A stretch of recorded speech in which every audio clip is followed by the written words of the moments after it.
Why women are exhausted. The truth about masculine and feminine energy that nobody is talking about. You weren't designed to do it all. You were designed to be all it. And by the end of this video, you will understand why so many women today feel exhausted, disconnected, and vaguely unlike themselves, even when they're succeeding by every external measure. And you'll understand what is actually being lost and how to reclaim it. This one is important, so stay with me. There is something happening to women right now, a quiet epidemic that nobody is naming directly. Women are achieving more than ever, running companies, leading families, managing finances, solving problems, pushing through, performing, producing. And they are exhausted in a way that goes bone deep. Not just tired, depleted, disconnected from something essential, disconnected from themselves. And their relationships, the one that should be a source of nourishment and joy, feel like another thing to manage, another performance, another place where they have to be strong. Here's what I believe is actually happening and why understanding this could change everything for you. Women have been living almost entirely in their masculine energy, and in doing so, they have slowly, quietly lost access to the most powerful thing they possess, their feminine. Now, what is masculine and feminine energy, and what does it actually mean? But before I get into that, I want to be very clear about something.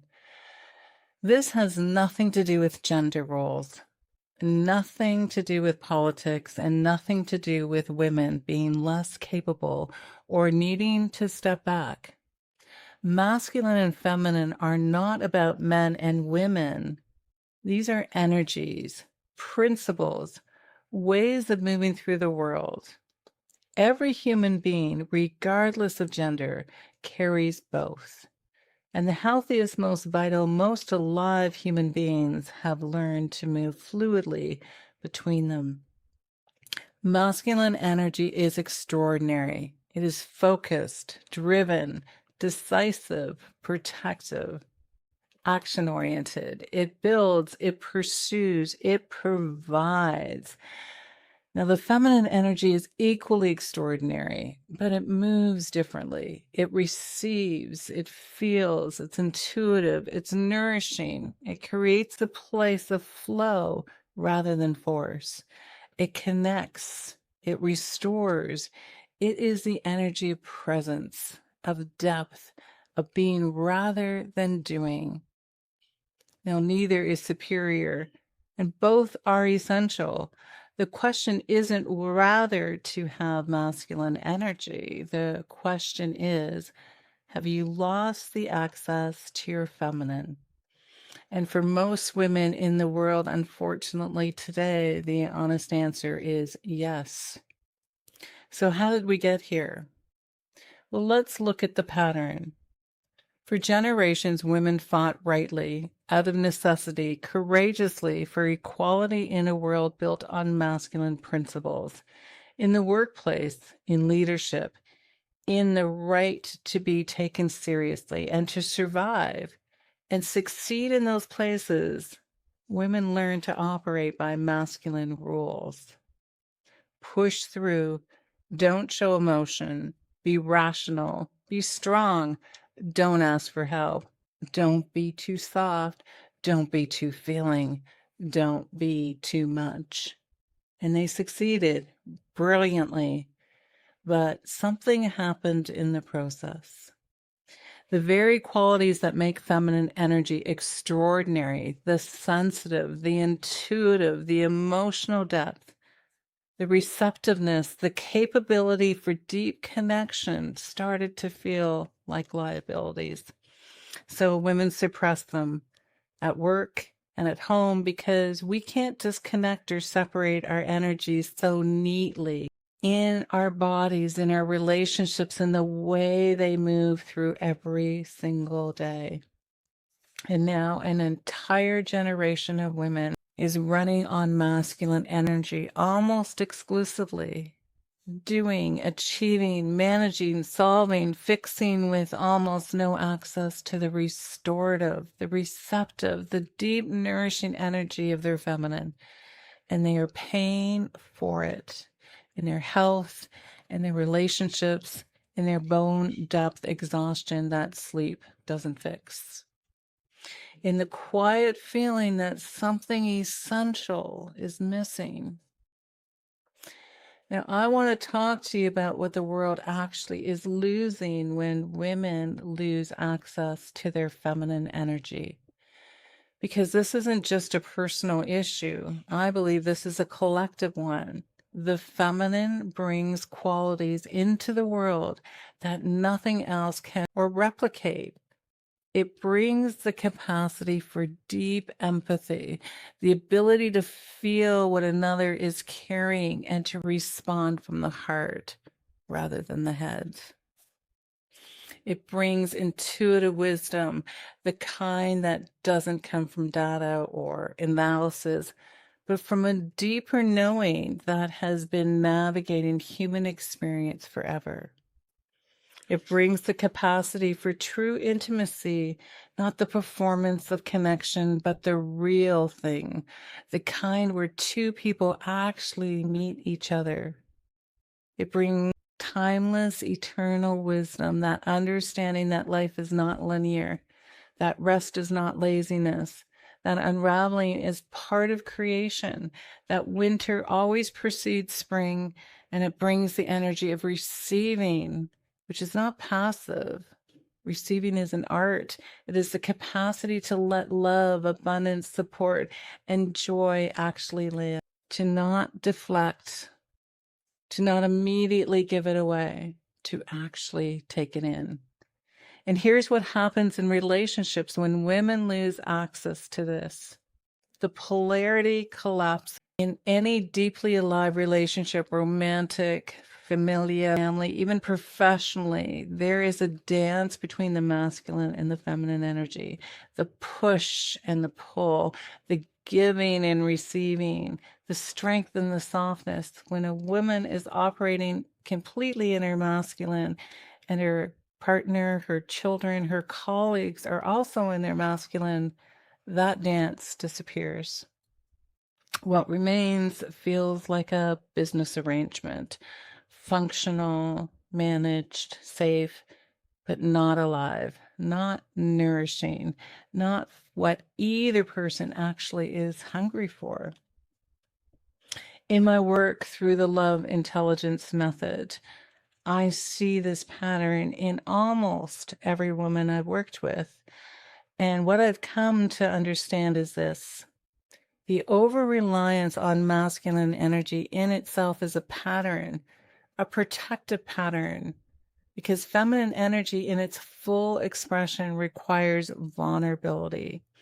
It requires feeling. It requires the willingness to be seen in your softness, in your depth, your genuine emotion. And for women who have learned early that vulnerability wasn't safe, that being too feeling, too sensitive, too much was a liability. So armoring up in the masculine energy made complete sense. It was protection. But protection has a price.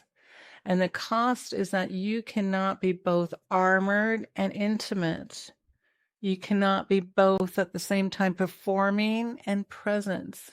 You cannot at one be in survival mode and be in the full flowing, magnetic, deeply feminine energy that your soul is actually made of. The work, the real work, is not about doing less or achieving less or being less. It's about coming back into balance and allowing that masculine and feminine within you to work together so that your strength is grounded in softness. Your doing flows from your being, and your relationships are nourished by genuine presence rather than managed by constant performance. This is where the exhaustion ends. This is where the real aliveness begins. So coming back into your feminine, and what does this actually look like? Practically in a woman's daily life, here are 4 doorways back to your feminine energy. The first is feeling over fixing. So the next time somebody you love is in pain, try something radical. Instead of immediately trying to fix it, solve it, or make it better, just be with them in it. Feel it with them. Let your presence be the gift rather than your solution. This is the feminine energy in action, and it is far more powerful than any fix. The second is receiving practice. Start small. When somebody offers you a compliment, don't deflect it. Don't immediately return it. Just breathe it in and say thank you. And when somebody offers you help, let them. Receiving is a muscle, and for most women, it has been completely untrained. The third is trusting your intuition over your analysis. You already know more than you think you know. That quiet sense about a situation, that felt knowing that something is right or wrong before you have the logical evidence. This is feminine intelligence speaking. Start listening to it. Start trusting it. Start letting it lead sometimes. And the rest without guilt. The feminine operates in cycles. It requires restorativeness. It needs space, genuine space to receive, to replenish, to simply be. Rest is not laziness, and it is not a reward for productivity. It is a biological, spiritual, energetic necessity. And for women especially, it is one of the most revolutionary acts to simply stop and rest without justifying it to anyone. I want to say one final thing. The feminine is not weak. It is not passive. It is not something to be managed or suppressed or apologized for. The feminine is the energy of creation itself, of life itself, of love itself, and the world right now is desperately hungry for what only the fully expressed feminine can bring. Not the performance of femininity, not the stereotype, the real thing.